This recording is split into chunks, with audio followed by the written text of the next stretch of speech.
Welcome to the Gems Podcast with Chom, where we celebrate hidden gems and give them their shine. We dive into lesser known music, rare records, vinyl culture, and the worlds of jazz, funk, soul, rare groove, and international heat. This is for all you music lovers, sample hunters, beat diggers, e-diggers, and musical world travelers. I'm Sham. I'm a longtime record collector and music researcher, music nerd, who discovered music in reverse. I started off as a huge hip-hop fan. I still am a huge hip-hop fan. And I would go back finding breakbeats, samples, through jazz, funk, soul, psych rock, and really everything in between. As time went on, I became a massive fan of the music itself.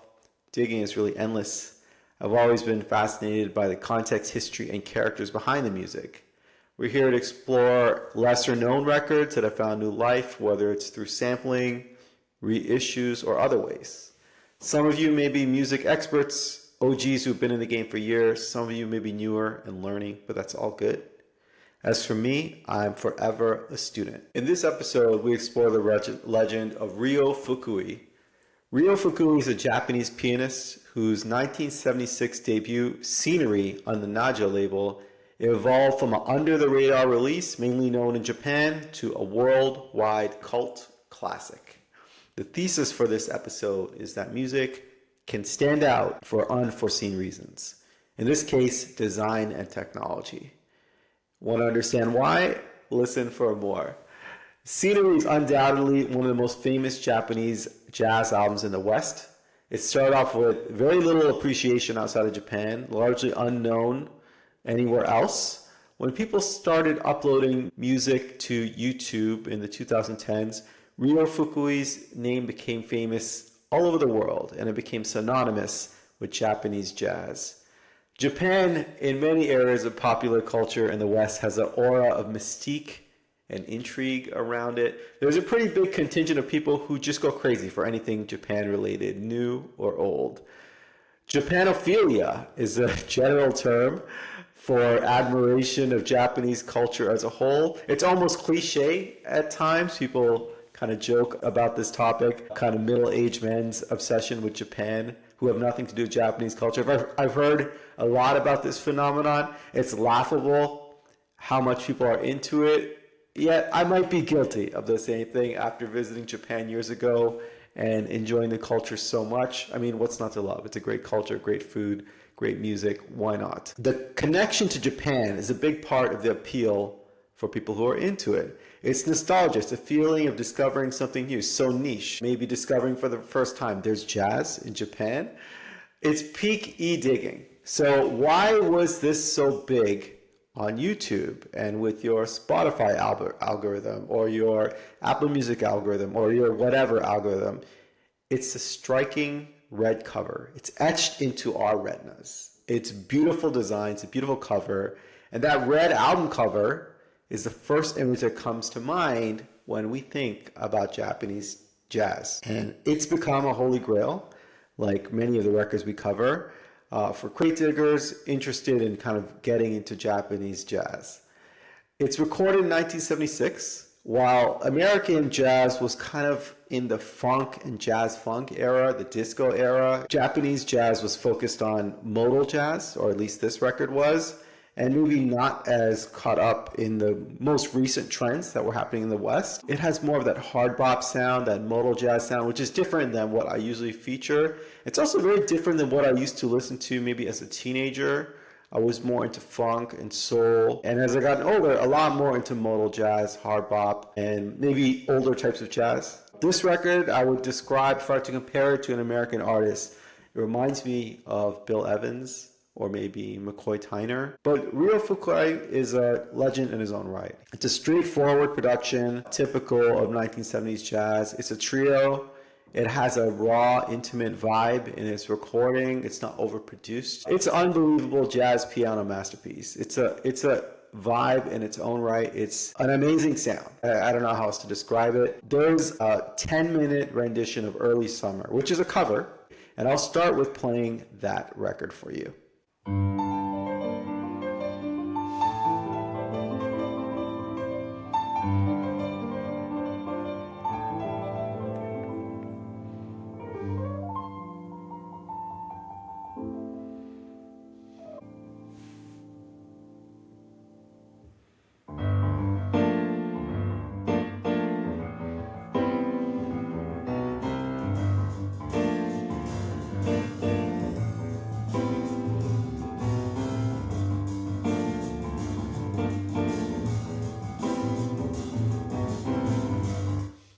Early Summer is an incredible record.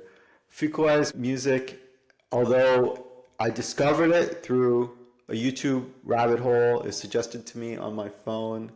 It's music that is outstanding in its own right, whatever the reason it being popular. I'd say having it introduced to a whole new category of listeners since the kind of mid 2010s parallels a lot of the other recently discovered gems that we talk about on this podcast.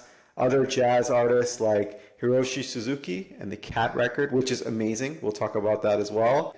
Great record covers, great music, what's not to love? Our first segment, Chopped Up Gems. This record is not really sampled that much. I mean, it doesn't lend itself as well to the sampling world. I guess anything could be sampled. Ronnie Size out of the UK, as well as Knowledge, one of my favorite producers, have sampled Ryo Fukui. I'll play Talk About It by Knowledge.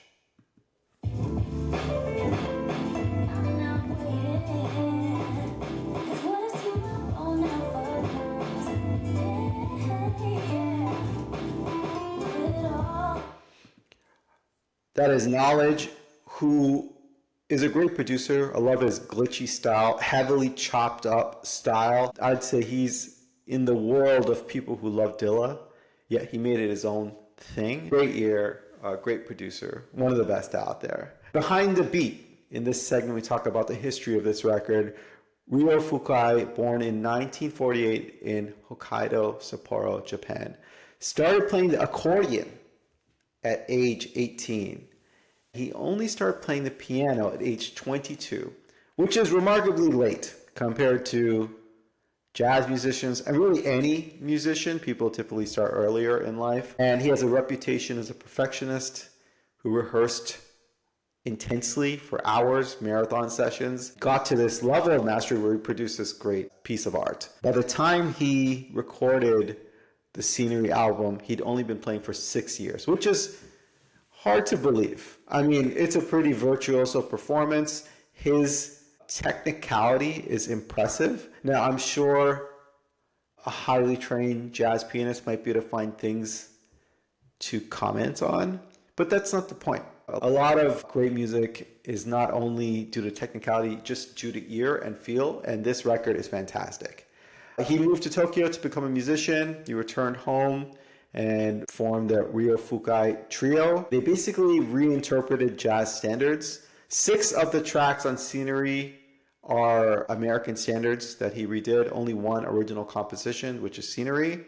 And they're all done by Western composers, classic jazz standards. All songs were performed by Fukui on piano, Satoshi Denpo on bass, and Fukui's brother Yashinori on drums. So it's a 6-song tight package. Easily Early Summer is my favorite track, but there are other great songs. I'll play I Want to Talk to You, originally performed by John Coltrane.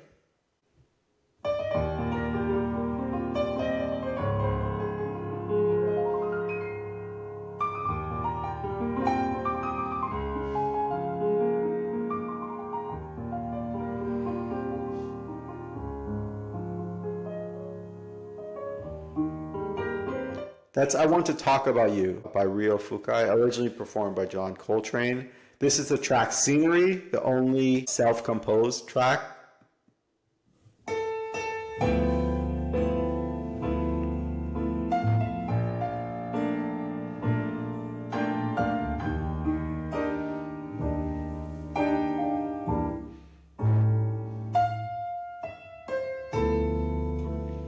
Now I'll play Autumn Leaves, which is a very different version of Autumn Leaves. I'm a big fan of the Bill Evans version. I mean, it's a track that's been done by many jazz artists. Let's check out the Ryo Fukui version.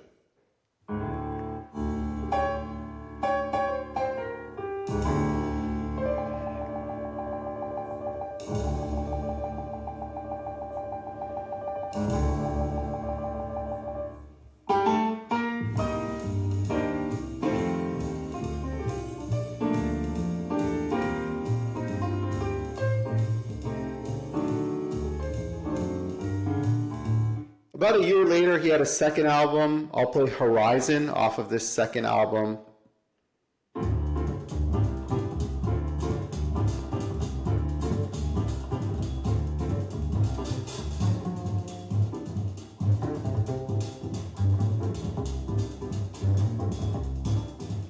more of an up-tempo track, really good. I'd say a year later, he dropped that second album, Mellow Dream. Many years later, he toured around the world. So we're talking from the 70s until the mid-90s. He opened a jazz club in Sapporo, Hokkaido called Slow Boat. He recorded an album there, pretty good album there. I'll just say, Ryo Fukui stuck to his guns. He didn't really change much. Here's Sonora from this album that he recorded in the mid-90s called A Letter from Slow Boat.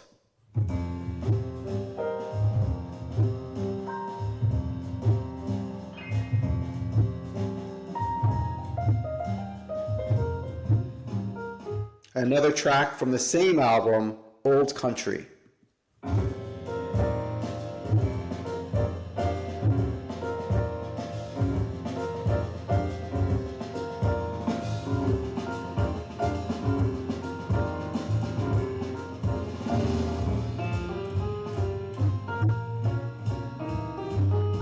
So that album promoted his club. That club, Slow Boat, is still open today. It's a great kind of interesting career that he had, a resurgence well after the initial release of the albums.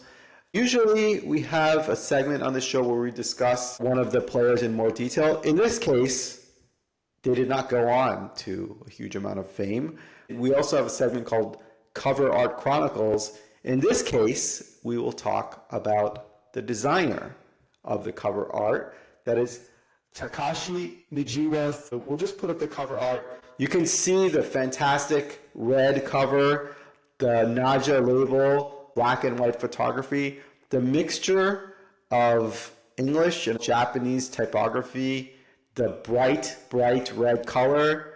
The back also has the players there, beautiful photographs kind of cascading. This is the epitome of design to me. It's not just a record cover. It's representing a whole vibe. And in this case, it went on to represent a whole world of Japanese jazz. Takashi Nijiwa was a prominent Japanese designer. I did a bit of research on him. He was known for his work in graphic design, did other records in the jazz world in the 60s and 70s. Nijiwa's designs were part of a broader wave of Japanese aesthetic innovation during the 70s. I mean, that's a world that I'm a huge fan of.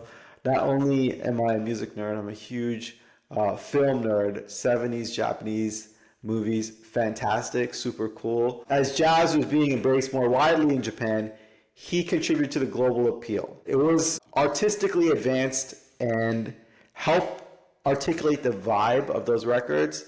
The album covers stood out in shelves, became part of collectible culture. It was minimalist and bold. His style often had clear lines and elevated the mood of the music itself. It was known for its elegant, distinct use of typography, with Japanese text along English. Of course, he integrated photography. It's one of the greatest record covers I've ever seen. There's a lot to choose from in the history of time. It certainly represents Japanese jazz to the West.